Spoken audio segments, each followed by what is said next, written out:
आज हम पढ़ेंगे टेंस के बारे में। टेंस का मतलब होता है काल। ये 3 प्रकार के होते हैं: present tense, past tense, future tense. काफ़ी लोगों को पता होगा। प्रत्येक टेंस के 4 रूप होते हैं। रूप मतलब प्रकार। प्रेजेंट टेंस के 4 प्रकार होते हैं: present indefinite tense, present continuous tense, present perfect tense, present perfect continuous tense. इसी तरीके से पास्ट के भी 4 प्रकार होते हैं: past indefinite, past continuous tense, past perfect tense, past perfect continuous tense. इसी प्रकार फ्यूचर टेंस के भी होते हैं: future indefinite tense, future continuous tense, future perfect tense, future perfect continuous tense. तो अब हम स्टार्ट करेंगे पहला प्रेजेंट इंडेफिनिट टेंस। आज हम लोग प्रेजेंट इंडेफिनिट टेंस के बारे में पढ़ेंगे। प्रेजेंट इंडेफिनिट टेंस में जितनी भी इंपॉर्टेंट चीज़ें हैं सबको हम आज ही सॉल्व करेंगे। जितनी भी डाउट होंगे सब आज सॉल्व कर लेंगे। तो आइए प्रेजेंट इंडेफिनिट टेंस के बारे में पढ़ते हैं। इसमें भी हमें देखिए 3 ही पढ़ना है: affirmative sentence, negative sentence, interrogative sentence. ठीक, तो पहले हम पहचान पढ़ लेते हैं। जिन वाक्यों के अंत में ता है, ती है, ते हैं, ता हूँ आदि शब्द आते हैं उसे प्रेजेंट इंडेफिनिट टेंस या सिंपल प्रेजेंट टेंस, बहुत से लोग सिंपल प्रेजेंट टेंस के नाम से जानते हैं। तो दोनों एक ही टेंस का नाम है। ठीक, तो अब हम पढ़ेंगे ए अफर्मेटिव सेंटेंस। अफर्मेटिव सेंटेंस को हिंदी में कहते हैं सकारात्मक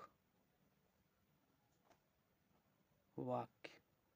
हिंदी भी ज़रूरी है।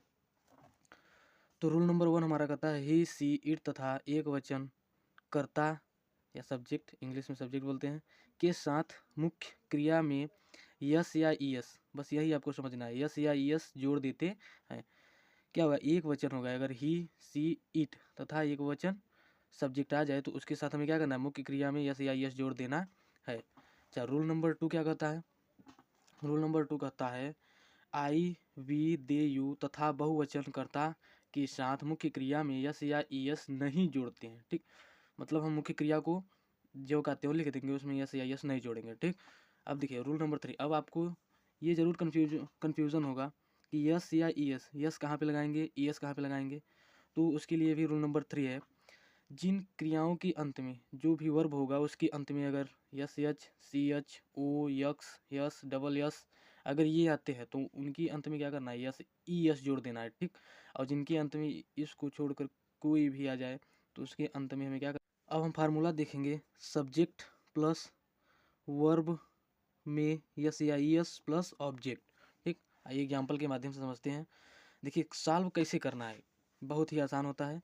इसको समझिए। मैं अपना पाठ याद करता हूँ।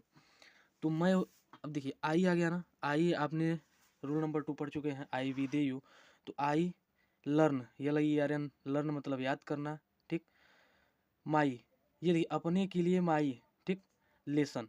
तो पहले आप ये समझ लीजिए कि अगर अपने के लिए ही आ जाए तो हिज, सी आ जाए तो हर, आई आ जाए तो माई, वी आ जाए तो आवर, दे आ जाए तो देयर। अपने के लिए इन सभी चीज़ों के साथ हम इसका प्रयोग करेंगे। तो आइए, आई आया है तो आई के साथ माई, तो आई लर्न माई लेसन।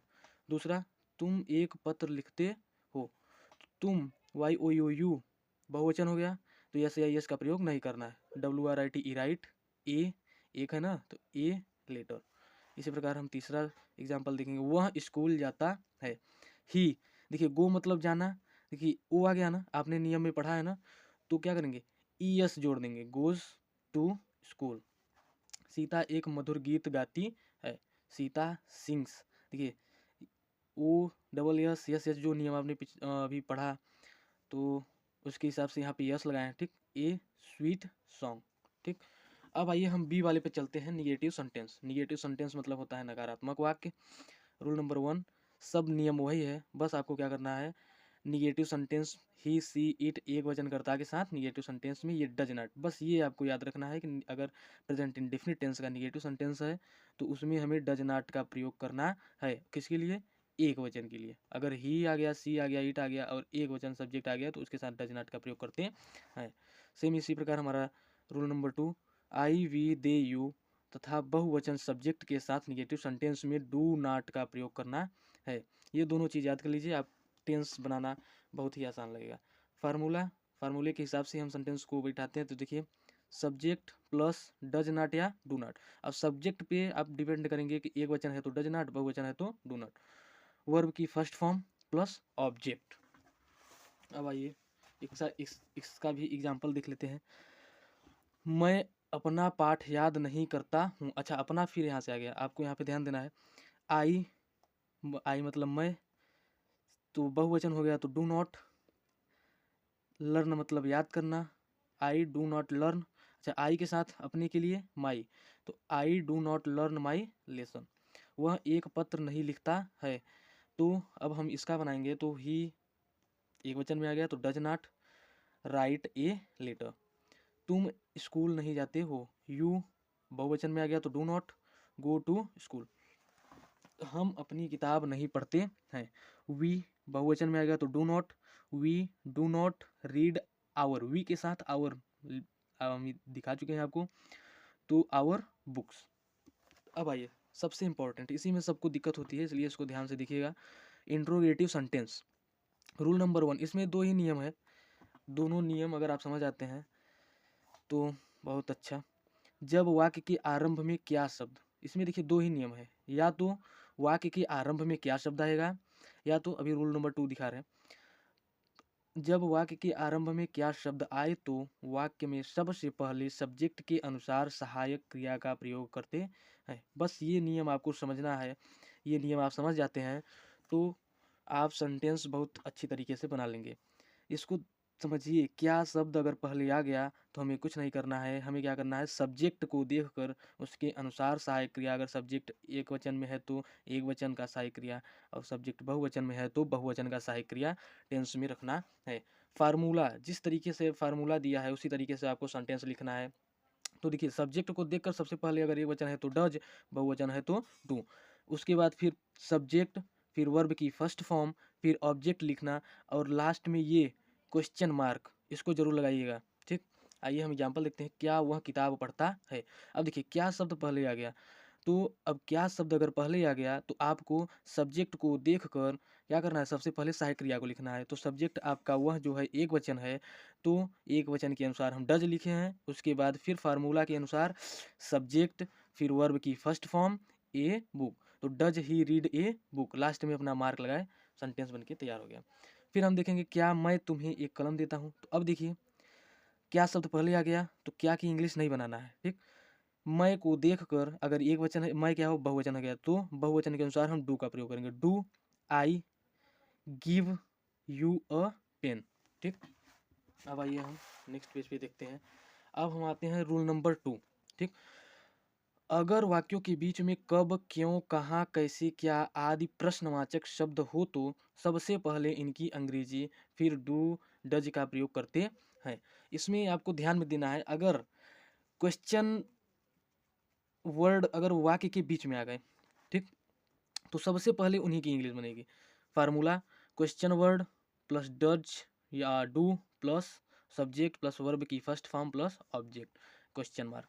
अब देखिए एग्जाम्पल, वह यहाँ क्यों आती है, तो आपको यह समझना है, देखिए क्यों ये बीच में आ गया ना, तो सबसे पहले इसी की अंग्रेजी, कभी भी अगर बीच में दिख जाए तो आपको सबसे पहले इसी की इंग्लिश लिखना है। तो वाई, अब सब्जेक्ट पहले इस क्वेश्चन वर्ड की मीनिंग लिखेंगे, उसके बाद फिर सब्जेक्ट के अनुसार सहायक क्रिया, तब सब्जेक्ट, फिर वर्ब, फिर ऑब्जेक्ट। तो वाई सब्जेक्ट एक वचन है तो डज, फिर सब्जेक्ट सी कम, काय माने आना, कम मतलब आना, तो यहाँ हियर, फिर question mark.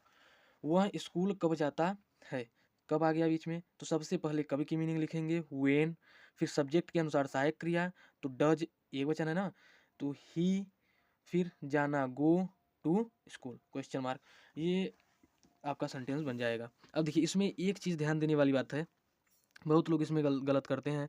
Interrogative negative sentence में नॉट को कर्ता या सब्जेक्ट के तुरंत बाद लगाते हैं। अगर कभी भी क्या बीच में आए, या कोई भी क्वेश्चन मार्क या क्वेश्चन वर्ड बीच में आ जाए, या ये क्वेश्चन वर्ड पहले आ जाए, अगर उसमें नहीं भी दिया हो, देखो नहीं इसमें भी दिया है, नहीं इसमें भी दिया है, तो हमें जो नॉट लगाते हैं, तो कुछ लोग क्या करते हैं डज नॉट साथ में लिख देते हैं, नहीं लिखना है पहले।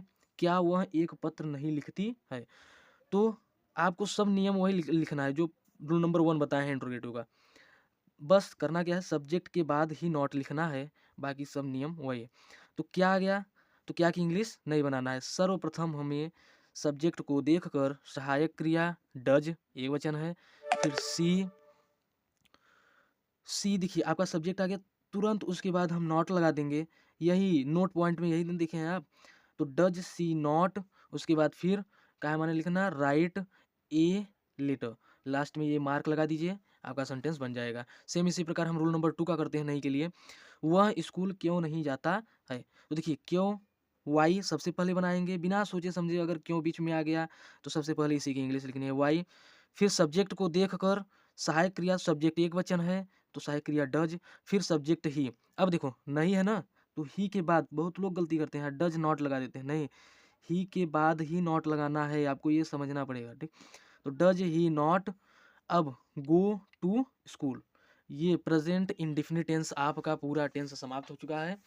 अगर आपको समझ में आया है तो लाइक सब्सक्राइब शेयर जरूर कीजिएगा। इसी तरह की तरीके से हर एक वीडियो में हम आपको हर एक टेंस बताने का कार्य करेंगे। Thank you.